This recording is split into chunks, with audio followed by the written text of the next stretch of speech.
Good evening or good afternoon, everyone. My name is Olga Vasilets, and I am glad to welcome you on this webinar, 6 Tips to Coach with Competence and Confidence in English as your second language. And before I present you our speaker today, I would like to thank our colleagues, Olga Panivnik, who is a coordinator of the ICF South Florida and ICF Ukraine partnership, and Anna Belobrova, initiator of this event. And let me introduce you our speaker, Fran Smith. Fran Smith is British and holds a master's degree in teaching English as a second language. She has over 2 decades experience supporting people to use English effectively in professional contexts. PCC credentialed, Fran has been a leadership coach and trainer since 2014. She coaches on international platforms and projects of both English and Portuguese, and is currently learning Spanish. Welcome, Fran. Happy to see you here. Okay, thank you. It's a pleasure to be here. So tonight or this afternoon, depending where you are, even this morning, we're going to talk about 6 tips to coach with confidence in English as your second language. And that's not all, as you can see from the slide I just put up. You'll also be doing a self-evaluation about you as a language learner. We're going to deep dive into the characteristics of highly successful language learners. You'll be going into breakout rooms to discuss how coaching in English as a second language affects the ICF core competencies. And in the end, we'll be telling you about a course that I'm launching for coaches who want to work in English with a very large discount for Ukrainian coaches as an act of support for you in these hard times. So let's carry on, let's dive straight in, and we'll begin with our first tip. As coaches, you know that change starts with awareness. From awareness, we can identify the beliefs that are not serving us and work on changing them to create a mindset that fully supports us, right?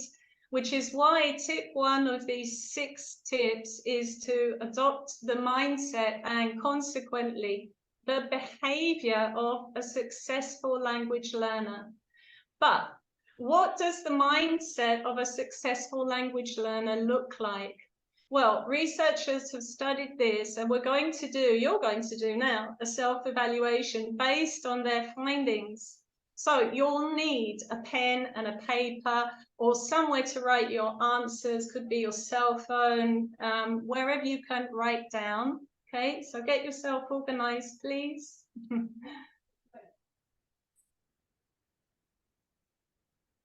And I'm going to show you 7 statements, and for each one, I would like you to write down the number that best reflects you as a language learner. So number 1 means that you disagree, it's not me. Number 2 means you partially agree. And number 3 means you totally agree, this is me.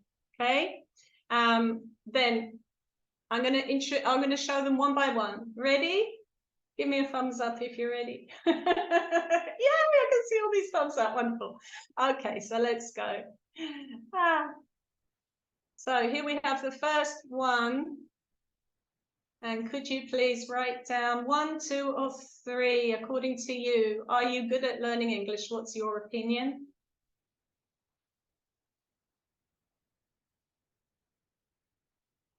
Next one. How motivated are you?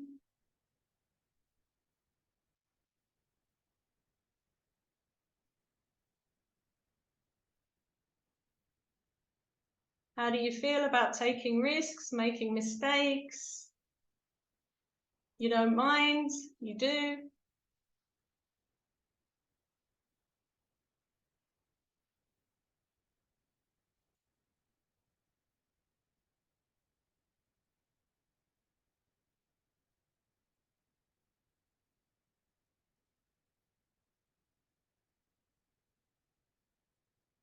Almost there. 2 more.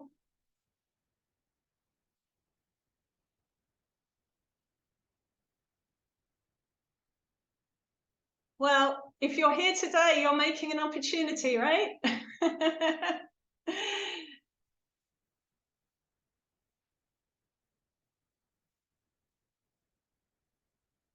How strategic are you? Okay, so that's all the statements. Now, what you're going to do is you're going to add up your score. So if you've got 7 ones, your score would be 7. Add up your score, and can you share your score in the chat? There isn't a right or wrong here. This isn't a test, right? My goodness, 21s and 21s. 20, wow. Look at this. 21 is the highest possible score.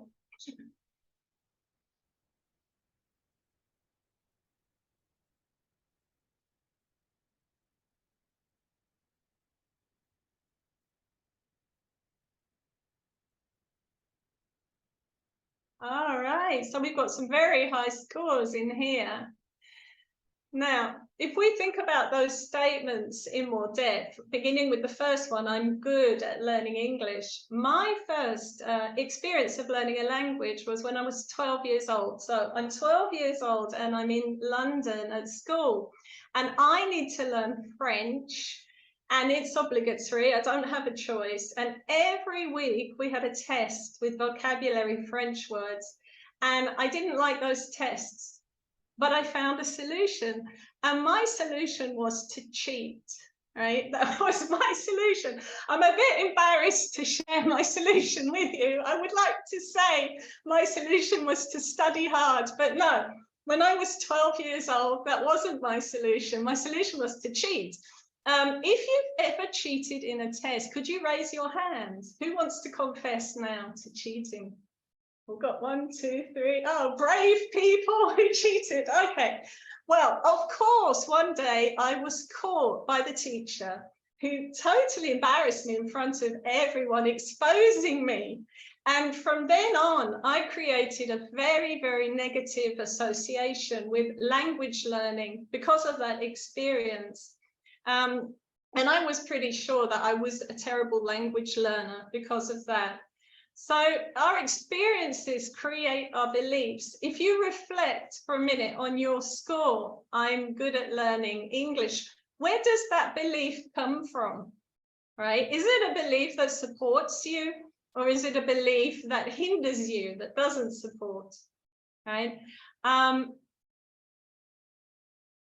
If I based my practice today on that belief, I wouldn't be coaching in Portuguese and I wouldn't have learned Portuguese. So at some point I reformulated my belief, right? And I now believe I can learn languages. We can rewrite our stories. We all have the ability to learn a language, and we all have the ability to become proficient in a language. So we need to adopt a growth mindset and believe in our ability to learn new skills. If you've got a limiting belief, like I'm not good at English, try reframing it to I'm not good at English yet, or even better, I have the potential to coach very well in English, to a belief that's actually more true and that would support you more. So what I would like you to do now is write down a belief regarding yourself and coaching in English. What would you want to believe that would be a belief that will support you moving forward? Can you write it down? And if you like, you can share it in the chat.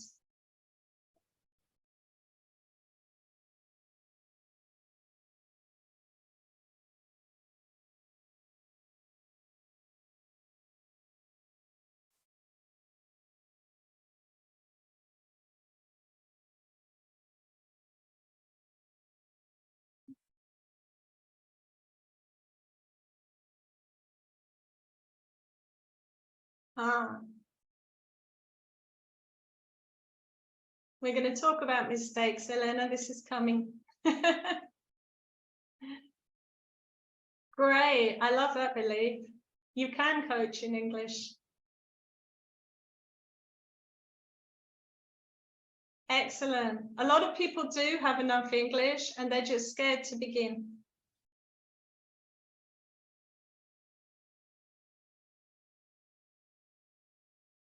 Yes, learning English is linked to a meaningful life, Simonetta experience, indeed, because you can start working with all different cultures. It opens, expands your horizon so much. I can easily coach in any language. Oh, that's beautiful. That's empowering. I have great potential. You do. Yes. We can do anything with hard work and dedication. That's the truth. Yes, English could help you reach the next level. Why not? All right, so some beautiful, empowering statements. Let's look at the next characteristic. The next characteristic of successful language learners is I'm highly motivated to learn. Motivation, as you probably know, it can be internal or external. An example of internal motivation, I met someone last week and he told me it's my dream. It's my dream, Fran, to speak good English, he said. This is important. So he was obviously talking about internal motivation, a dream of his to speak advanced level English. External motivation, it sees learning as a means to an end, not about the learning itself, but what it can bring you. For example, if you develop good English skills, that may bring you new job opportunities. So it's the job opportunities you want, and the English is the means, and that's external. Although I'm from England, I live in Brazil. Which language is spoken in Brazil? Who knows? It's Portuguese, right? You might have thought it's Spanish because everywhere else in South America, people speak Spanish, but here in Brazil, we speak Portuguese. And I realized because of the time zone I'm in, that I'm losing an opportunity, and that is to coach in Spanish, right? Because I could be coaching people from anywhere in South America, not just from Brazil. So now I'm studying Spanish because I want to coach in Spanish, because I want to expand my client base. So my motivation is clearly external, right? Let's see, what about you? Is your motivation internal or external, or maybe both? Maybe you value learning languages, which is internal, your value, but you also want to get work. Could you write in the chat, internal, external, or both? Let's see what's happening in the room.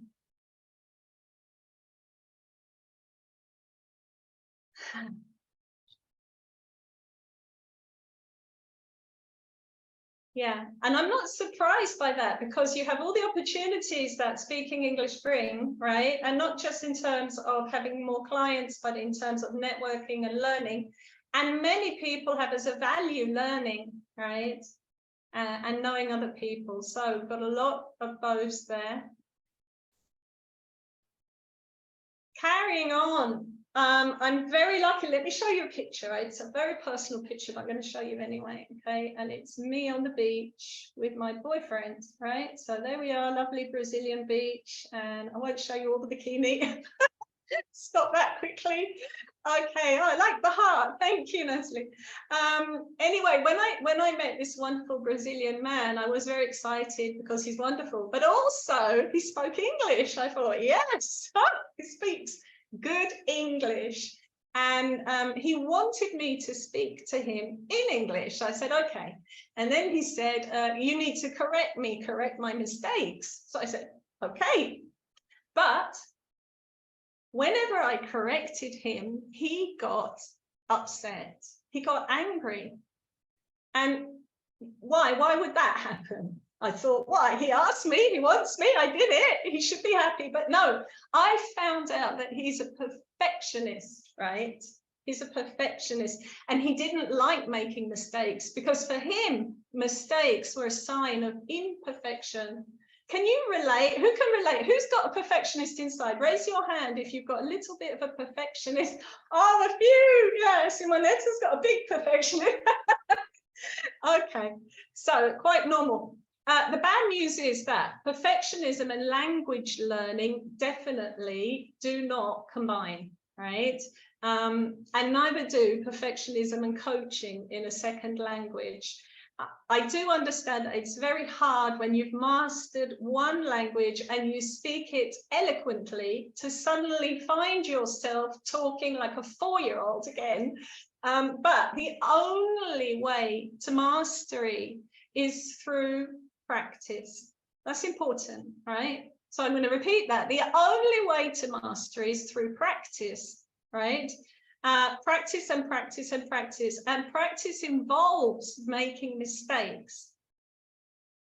If you just speak simple basic English and don't test yourself and try to go beyond your normal basic English, you will never develop, right?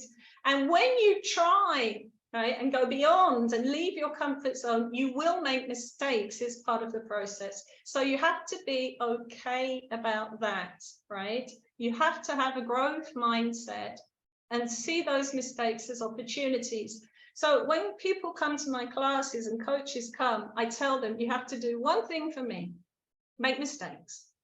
Make lots and lots of mistakes, because I love mistakes. Mistakes are opportunities for learning. We learn from mistakes, right? Which is why my second tip is embrace your imperfection.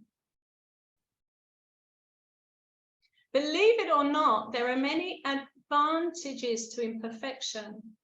I have a coaching client, and she was able to have a one-on-one with one of the leaders in a multinational organization. And this leader was American, spoke English. And my client speaks almost intermediate English, but definitely not fluent, definitely not advanced. And she was terrified, right? And we prepared for this meeting.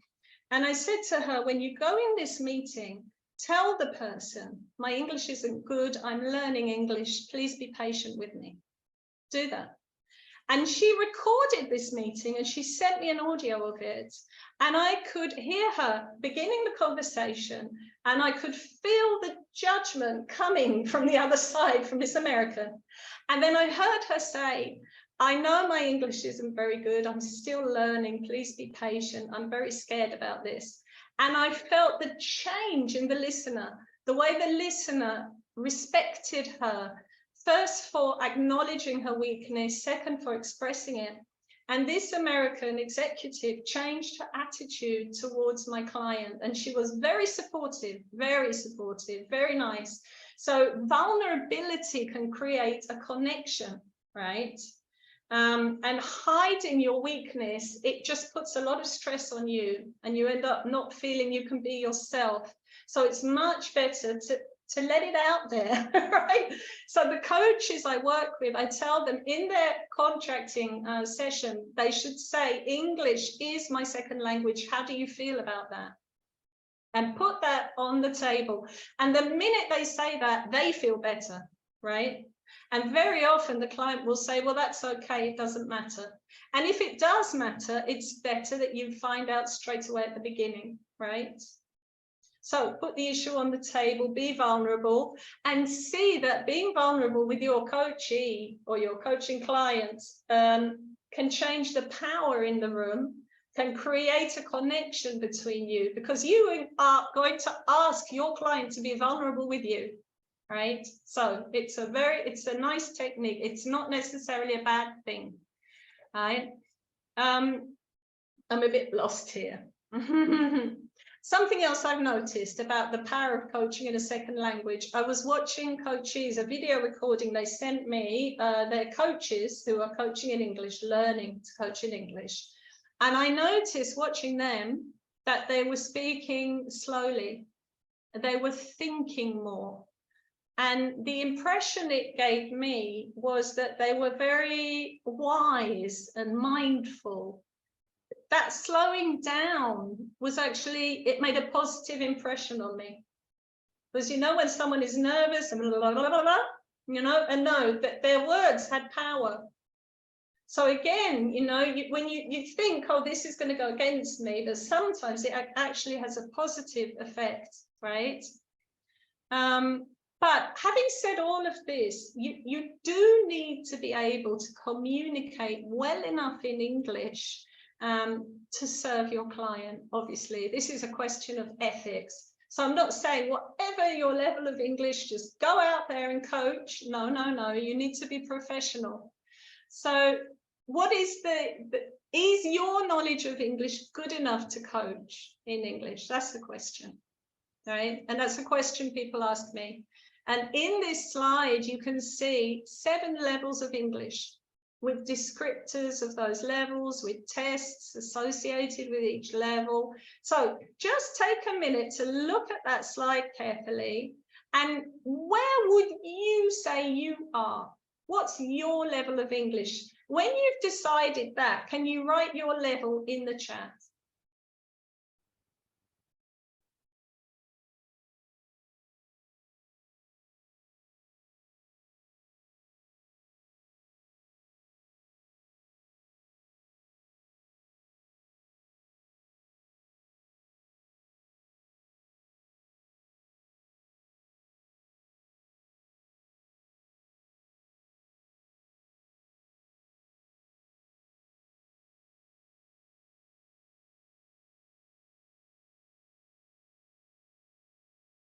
Right, we've got some people with certificates. Really, certificates are a good way of finding out. There are free tests online. If you put free English leveling test, you're going to get free tests. And you can find out your level. Oh, we've got a variety of levels here. I work in one of the biggest coaching platforms in the world, and we received a communication from them about 2 months ago, which I found very interesting because it was talking about the level of English required by their coaches. And I would like someone brave to unmute. Anna, you're brave, aren't you? Could you unmute? Could you read what's written on the slide? Yes, I can. Thank you. Okay. The languages you select in your coach profile will be critical in the coach member matching process. Members will expect full professional proficiency in the languages they choose. Professional working proficiency means you speak and understand the language well enough to confidently coach members. Though you may exhibit in an obvious accent and need help with advanced terminology. Yeah, thank you so much for doing that, and I give you some applause for that. Applause for Anna, who was brave, right, to read aloud, and I didn't tell her in advance. Okay, so personally, I would say for my courses, I accept B1 upwards, and that's because the course is to prepare coaches who are approaching the right level and to help those who are at the right level to get even better and to have feedback to do even better. I would say that B2 or upper intermediate is a good enough level to work in a second language. But what do you think? What do you think? I have seen coaches on courses I've run who speak less than B2 and coach effectively. So I know it's possible, but in terms of recommending, you know, I've also seen coaches who I would say speak at the C levels and have clients who have complained because those clients actually are expecting someone nearly native. So that is the importance of the first conversation and saying, this is my second language, how do you feel about it? Because every client is different. And maybe if you're matched with a client who has a real issue with language, it's better if you pass to another coach. And, you know, so it does depend. But I would say on average, B2 would be a good level where you should think I could be doing this if you're not yet. Okay. Any comments on that? Anyone want to unmute and share an experience? Please feel free. No, quiet. Yeah. Simonetta, Yeah. Go ahead. Okay, maybe the crucial part is whether the listening is more important than the actual speaking. So, you know, sometimes even if you're at good level, the two abilities are on a slightly different level. So maybe if the listening is good enough, then maybe even if the speaking is not up to that level, the coach can feel accepted and things can go well. That's a very important point you made, because really good coaches are listening 80% of the time, right? So the listening is more important than the speaking. Oh, Shona, you have your hand raised. Did you want to say something, or is it raised from before? Yeah. Can I? Yeah, of course. Hello, everyone. Right. So in my case, what I would like to share, then language proficiency definitely matters a lot. But at the same time, when we start practicing all the coaching competencies, so we should develop a listening and hearing ear. And very often we have body language. And pretty often we may hear a tone, timbre, like we may read mimes. You may go for keywords, you know, like of the coachee. So, and with a very good hearing ear, I would say, you can just make a very targeted question, which can be short, laconic, concise, to the point, and that would make your session a success story and lead the client to the results, you know, and help and facilitate everything with the client. So proficiency is good enough, but coaching competencies also matter. Yeah, I couldn't agree with you more. And many of the things you've said, I'm going to say later on, but I totally agree with you. Coaching, it's many abilities, and one of them is language. So in fact, that the last thing I'm going to say is exactly about that. So thank you for saying that. Thank you. Anyone else want to say anything or share an experience maybe about coaching in English?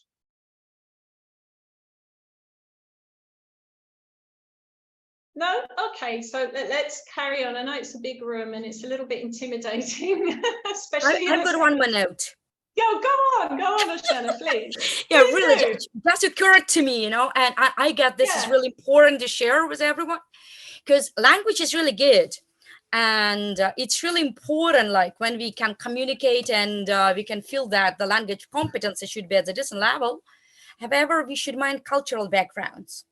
And what I can note here is cross-cultural coaching. So we are living in a globalized world where we can do coaching across countries, continents, religion, race. All right, we can speak about multiculturalism, tolerance, respect, and professionalism expertise. However, what matters, I would say, even from my coaching experience, that a Japanese client coachee can speak English. The Netherlands or Dutch client can speak English, and he or she does. German client speaks English. The UK client speaks English. American speaks English. However, I'm sorry, I know that it's not plural, but all these Englishes are different Englishes.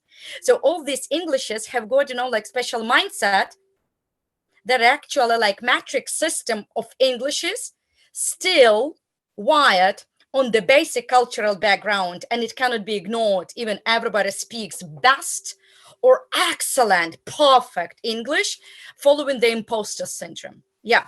So, yeah, thank you. Yeah, culture is very important. And at the course that I'm going to tell you about at the end, there are the coaching competencies, all of them. And then there's a class just on culture, because obviously we have to adapt to culture. We have to think about culture. How do we deal with culture? How do we deal with cultures that are very different from our cultures? Where people maybe even have values very different from our values. What do we do with that? How does that affect us as coaches? So that's a whole other area, and I'm glad you brought that up, right? And Simonetta said that vocabulary is crucial if you want to be able to catch the finer shades. Yes. So what do we do when we don't understand a word? Do we stop our coaching and ask? Do we confess that we didn't understand? Was that maybe a crucial word or expression that we want to use? Maybe a metaphor? So how do we deal with that? That's an interesting question. Lots of interesting questions, aren't there? Okay, but carrying on a little bit, I encourage coaches, I say here, get feedback, because you can do tests online, but very often those tests are focused on grammar and vocabulary, not on speaking, right? Especially the free ones. So the best way to get feedback to see if you're ready or not ready is to actually do it, right? And I recommend to people who haven't done it yet but are thinking about it to do it pro bono. So take money out of the equation. And you might be coaching an English-speaking friend. It might be with another coach in an exchange. And you ask the person if you can record that session and you get feedback on your use of language. You can ask the person afterwards what they thought of your coaching, especially if they thought your language level was good enough for coaching. And you will actually have done it. And sometimes you just need to do it to prove to yourself you can, right? So this is something I recommend you do. And I've seen it go both ways. I've seen coaches who are overly confident coach someone and get negative feedback, but it was pro bono, it was a friend, and it actually put them in reality, right?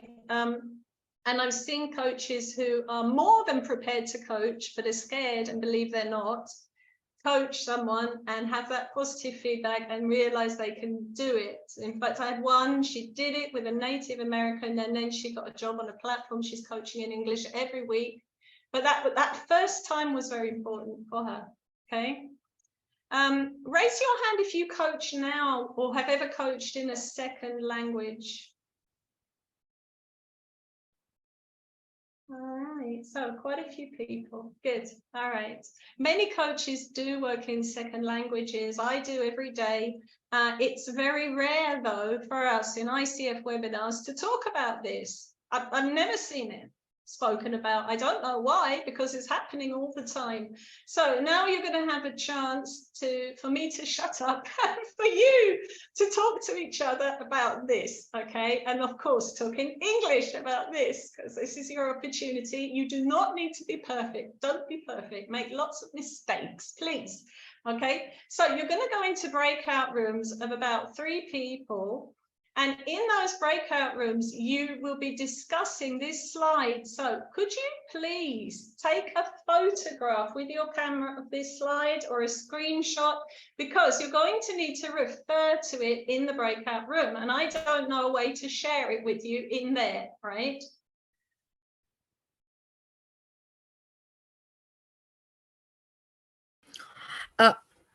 Francesca, can we make a screenshot or like get a photo, and when we go to session rooms, we just follow the pics in our telephones of the slide. That's it. That's it exactly, Osana. So take a photo or take a screenshot, and you're going to go into those breakout rooms and you're going to have 20 minutes to discuss in English. That's your challenge, okay? In English, and make lots of mistakes, please. That's what we want. Lots and lots and lots of mistakes. These core competencies with respect to working in a second language. How does it influence them? Okay. Is that clear? You ready? All right. Time to meet other coaches. I'll be coming in and listening, but I'll be coming in and out just to see how you're doing. Okay. So I think, Olya, are you ready to put people in rooms? I'm ready. Yeah. All right, let's do it. Hey, welcome back. Hello, hello. Hello, hello, hello. Nice to see you again. All right, so you saw me jumping in and out of those rooms, very interesting conversations going on. Who would like to share? And actually, I might pick on someone, but anyway, does anyone want to volunteer to share something interesting that was discussed in your room? Thank you for the amazing conversations, Anatoly. Okay. Anatoly, how about you unmute and share with us? Be brave, be vulnerable. May I? Yes. Yeah. Yes, Simonetta. Again, yeah. Save Anatoly. Let's be brave and ruthless. Okay, let's go. Good for you. So, thank you, Simonetta. You saved me. But you can always come back afterwards, right, Anatoly? not really. You owe me a coffee at least. Okay. So, yeah. Okay. So maybe I'd like to share. We went through all the points together, and we agreed on everything, of course, but we had a kind of list So we said, for example, point 1.1, partly. So the language competence partly interferes, partly affects the competency. The second, no, because it is all in the overall process of being a coach. I'm going through it very quickly because there are a lot of points. 2.4, partly, again, because the influence of context and culture obviously goes through the language. So if you have problems, you know, dim, blurred areas in that, then it will be difficult for you to grasp really well the context. Okay, so Simonetta, just so we don't go through them all without stopping, let's just pause and think. You mentioned that remain aware of and open to the influence of context and culture. So what tips would you give a coach? Let's imagine somebody mentioned they're working with different cultures all the time. What tip would you give to a coach who's in that situation of working with unfamiliar cultures? Is that just me? Yeah, but you or anybody in the room. I mean, how do you deal with this? I'll mute myself. Sorry? No, I'm not doing. I don't feel I can give any suggestion. No, not really. Only have a limited experience in this. Okay, yes. Anyone got any suggestions for working with different cultures, how you approach that? Yes, Katarina. Well, I can try. Actually, we all in our cultures have, like understanding of a norm and being open that other people's norms can be really very different from ours is the key factor here. Because actually there are a lot of cultures in our small world, and there are things that we really maybe not being aware of, but we can be open to this. And we can so ask. Just knowing you don't knowing. Ask. Yeah, we can ask. We can try to ask to explain what do people mean about that. What does it mean for them? The things that they're saying or they're trying to communicate to us. So I think the key factor is to be open to ask questions. Yeah, which is curiosity, isn't it? Yeah. And there's also something about letting the client teach us. Which actually, if you look at the MCC competencies, the client is teaching you.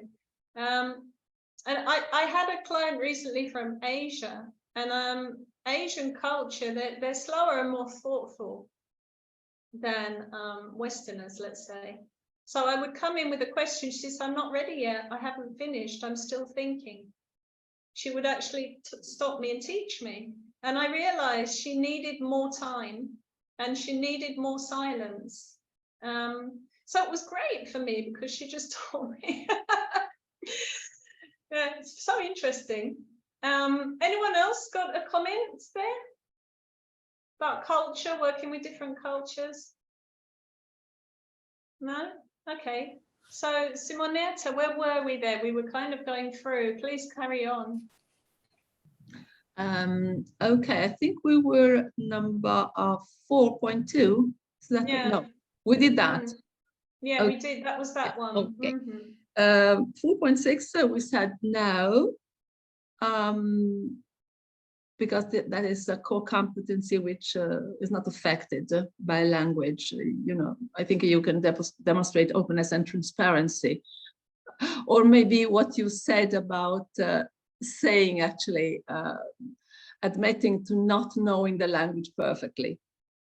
But yeah, I think it actually goes in your favor in the second language. Yeah, we spoke about an opportunity rather than an opportunity for connection and vulnerability. Yeah. 4.2, we said no, because again, it's part of the basic training as a coach. In our opinion, I don't know. Yeah, but you're on 5.2, curiosity. Yeah, no, curiosity, I think you have even more opportunity to be curious and to learn.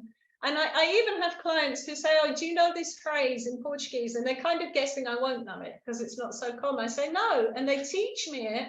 And then we start using it, very often metaphors, you know, a very important language. So they're teaching me, but not for my benefit, for the session. But look at the partnership that's going on, you know, and the power level. It's very interesting. I love it. Well, we thought maybe not necessarily. And it may happen, what you just said, but not necessarily. Yeah. No. Shouldn't stop anyone from trying anyway. Okay.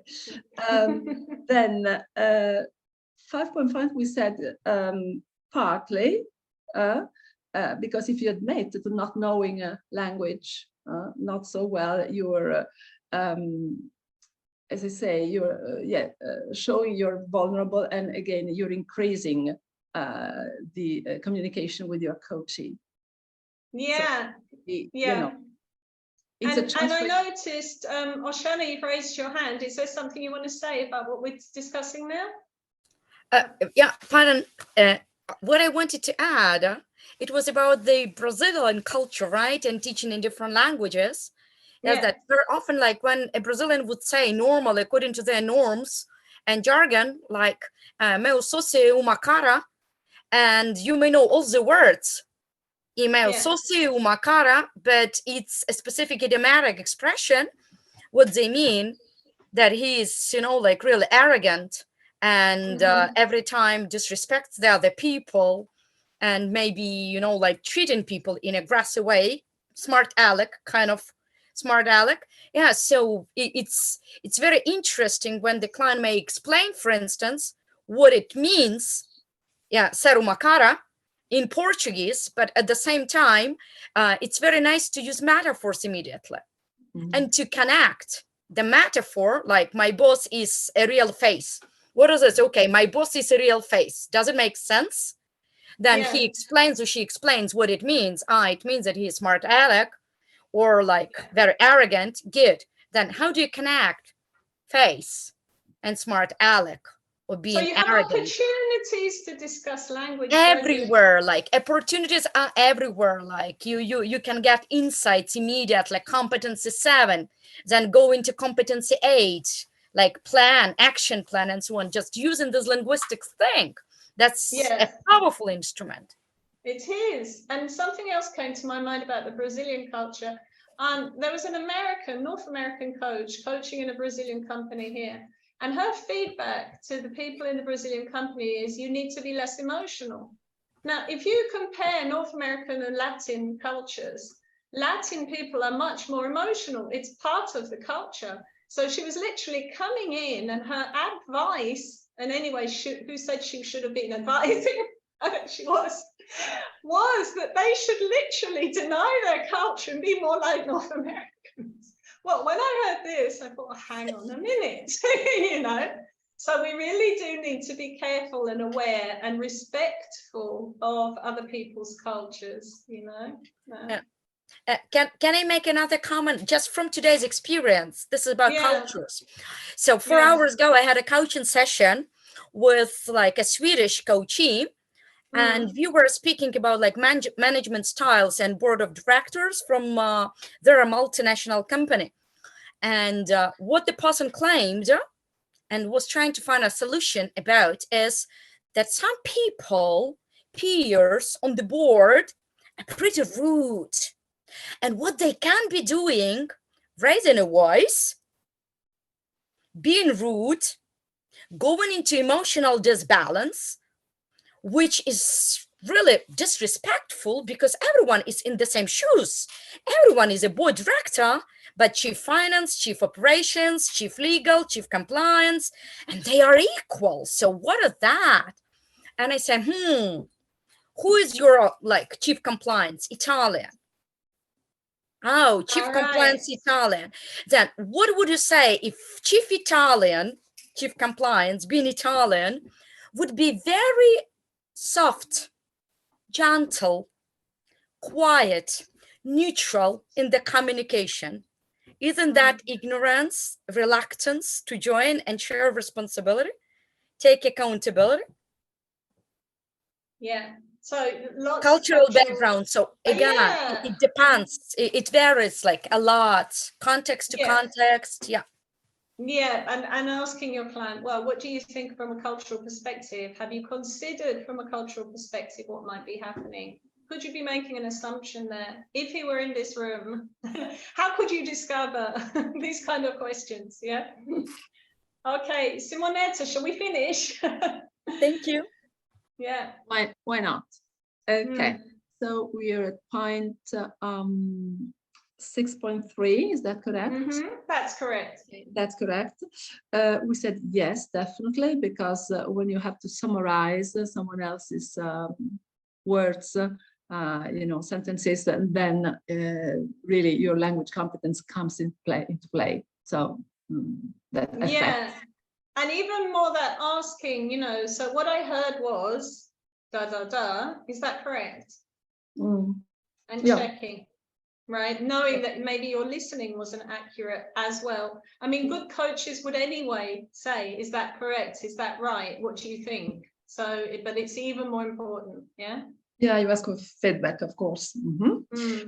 Then 6.4, we said no, in fact, because we are talking about definitely something that's non-verbal.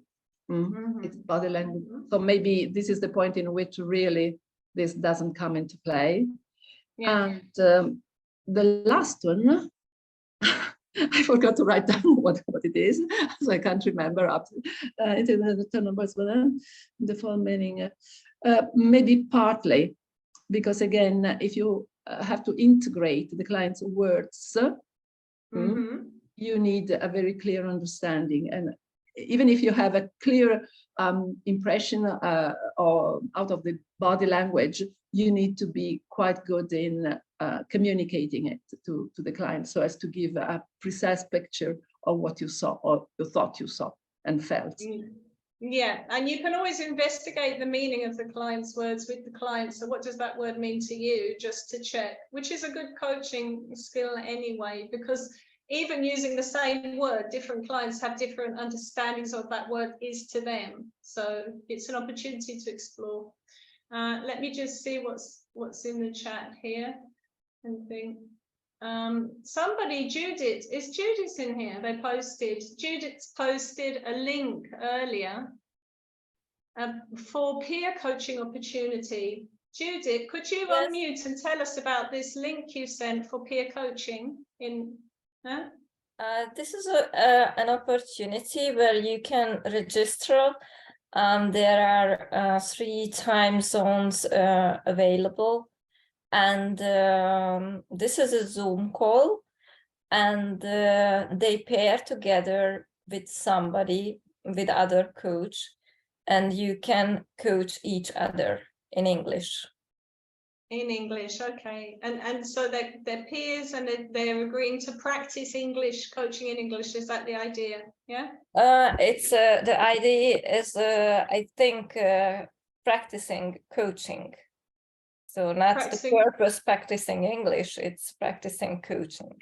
Yeah, because I think you need to be careful. For example, ICF have peer coaching, right? We have international peer coaching, but it's not necessarily for practicing English. So again, you're going to have that first session and you may get a native speaker coach who's not interested in helping you develop your English. She's there just to develop, or he's there to develop their coaching abilities. So you need to be careful about using things that were designed for one thing for another without getting agreement there. I would ask in the first session, it may not be an issue at all, but it may be, right? Okay, so let's carry on. Or did someone say something? Someone said something here. All right, okay, no, that's all right. I'm going to carry on because of time. And this was 6 tips, right? So how many tips have we had so far? Oh, Judith's asking, is there any other opportunities for peer coaching in a language other than English? Yeah, there are, depending. I mean, here in Brazil, we have peer coaching in Portuguese. So depending on the ICFs, if you're in the ICF, there are lots of opportunities. And it's an Australian organization. I can't remember now, but they organize peer coaching. I'll try and remember the name of them, put it in the chat. But Reciprocoach, Reciprocoach, organized peer coaching. Reciprocoach. Check them out. ICF partner with them, but they also work outside ICF. They're based in Australia. Okay, so let's move on. We've actually had 4 tips, so let's move on to number 5, right? And what I'd like you to do for a minute, something a bit different. Can you just stop for a moment, stop what you're doing if you're multitasking, not if you're driving a car, carry on. But otherwise, just close your eyes for a minute and feel your feet on the ground, grounded, and just take a nice slow breath in and out. And try to clear your mind. So all those things and thoughts that are running around your mind, just sort of push them out the way and create some space, some mental emptiness. And now just connect with your heart. Well, how is your heart? Your goodwill, your love, all those good emotions there. How is your heart? Maybe your heart's sad.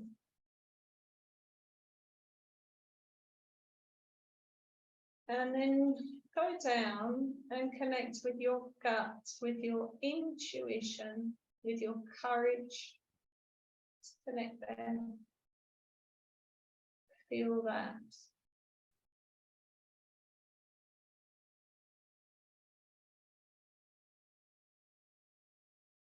And when you're ready, you can open your eyes. So what you just did was a presencing routine, which I do before every coaching session, right? And and I do that to get present. So I just push everything out the way. I put my client in my mind in that empty space. I get curious about them before they come on the screen. I connect with my heart, because coaching, it's about caring for others. I connect with my gut, with my intuition, with my courage, because sometimes we need to challenge others. And that's how I quickly get present, which is actually one of the core competencies, isn't it? To be of presence. And language learning is also about presence, because when you're speaking another language, you can be thinking about the language, right? Which is called monitoring. When you're monitoring yourself as a language learner, you're speaking and you're simultaneously noticing your use of language. Now, if you monitor too much, it actually gets in the way, you lose fluency.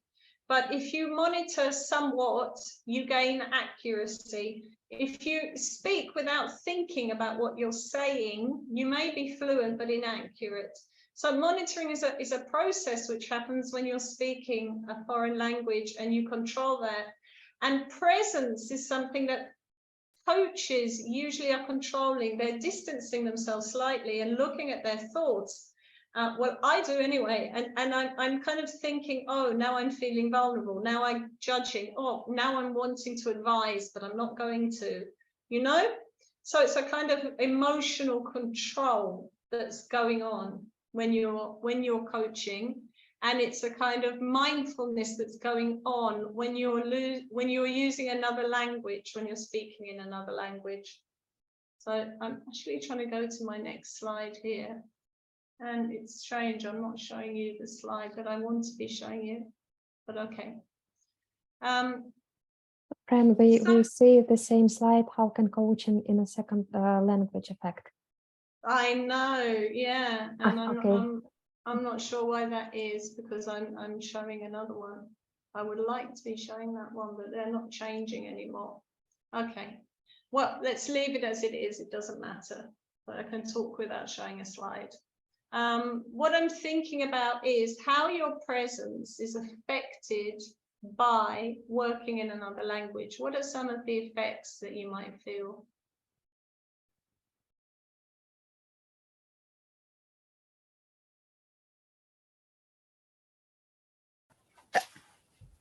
Any ideas?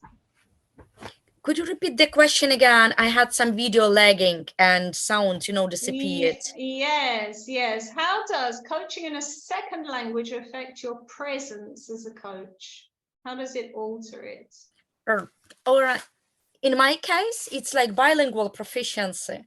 So it's really hard to answer the question. So if I were coaching in Portuguese, I think it would definitely affect, because in this case, it will have to be, the focus will be multifaceted, first of all. Secondly, it will be a matrix, let's say, project management, because you will be in coaching presence trying to focus what's going on with the client, to the client, about the client, inside the client, and reading body language and very many aspects all around, demonstrating curiosity, like, helping client get where the client told you they would like to get by the end of the session, time management, and on top to that, your linguistic proficiency. So I guess that could be challenging, but this is where you would come back again to ethics and contracting. And here, what I would say, I would make a very trustworthiness. I would build trustworthiness, transparency, and openness with the client. And I would use vulnerability as key asset. So I would say, could you let me know if I'm moving in the right direction? If I'm missing anything, what is that specifically that I've missed just a second ago? While I was trying to concentrate what you were saying, most probably I lost what you were feeling. Okay, so you would be very transparent. I would be very transparent, and that's a solution to it, And what I've heard time and again from coaches who work in a second language, and I know myself, is it's more tiring, and it is. I was with a coach the other day, and she group coaches, so she has a whole group, and she said it's just so much. It's very tiring. So you might want to coach less if you're working in a second language. You might not want to have so many coaches. I don't know if that's a good problem, isn't it? Let's imagine you have that problem. There may be emotions coming up, vulnerability, and so on. I know you want to speak, Oshana, but because we've only got 5 minutes, I'm gonna carry on. Okay. You may be feeling more vulnerable, you may be feeling judged. So these are all emotions and thoughts that you need to be self-monitoring and controlling, managing your emotions, right? And there'll be more in another language. Coaching in L2 is more challenging than L1, right? Than your first language. It does require greater presence. And it's time for our final tip. And I've got the slides working.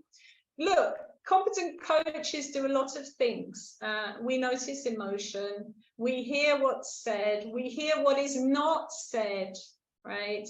We notice what's present and important. We use intuition, we notice body language, we manage our emotions, we use empathy, we use compassion, we challenge, we use courage.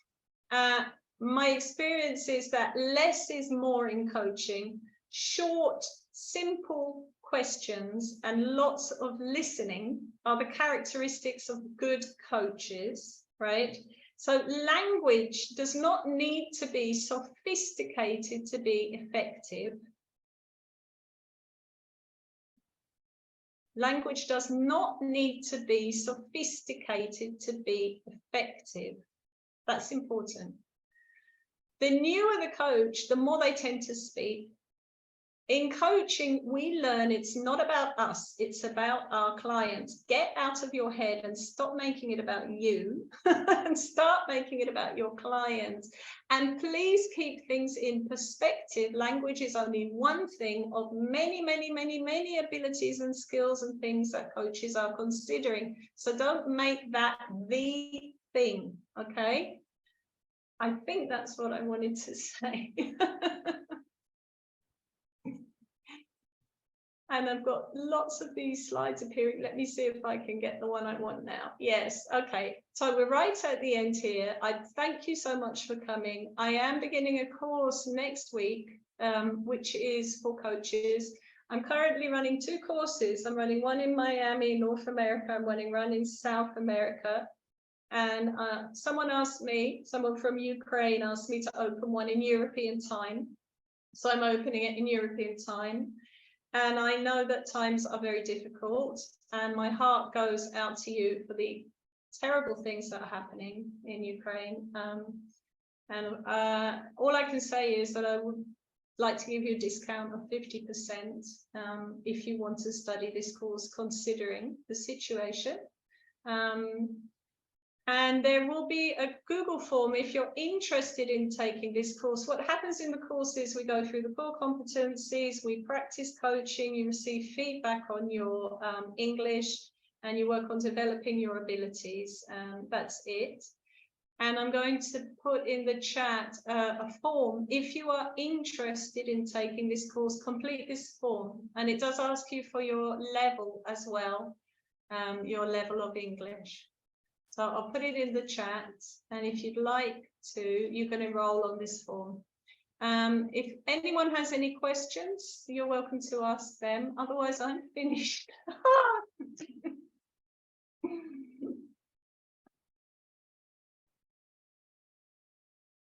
Marina, do you have a question?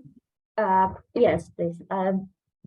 Well, my question is, my situation is that I coach English-speaking clients, and sometimes I even forget that I'm coaching in foreign language. But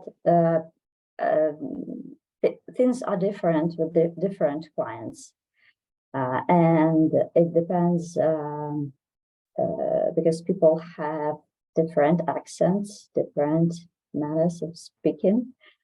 And do you have any tips and tricks for people like me? Like what might be strategies for learning English for like to understand different accents and different ways of speaking English?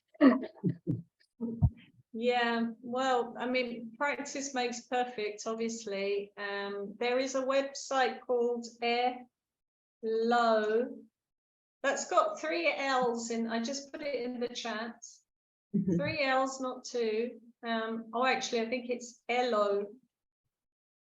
Right, with 3 L's. And if you put Elo with 3 L's and listening, you're going to get it. Okay. And that website, you have all different nationalities, and you can actually write the nationality that you want to practice. Let's say that you've got an Australian client, and you can put Australian, and you will get listening activities with Australians for you to practice. So that's one suggestion. You need basic exposure to those accents to accelerate your learning of them. And I would always ask the coachee if I don't understand, if you feel it's something important. Because a lot of what the coachee says isn't important, right? We're kind of filtering for those parts that really are important. But if you feel there's a part there that really is important that you don't understand, I would ask them to explain.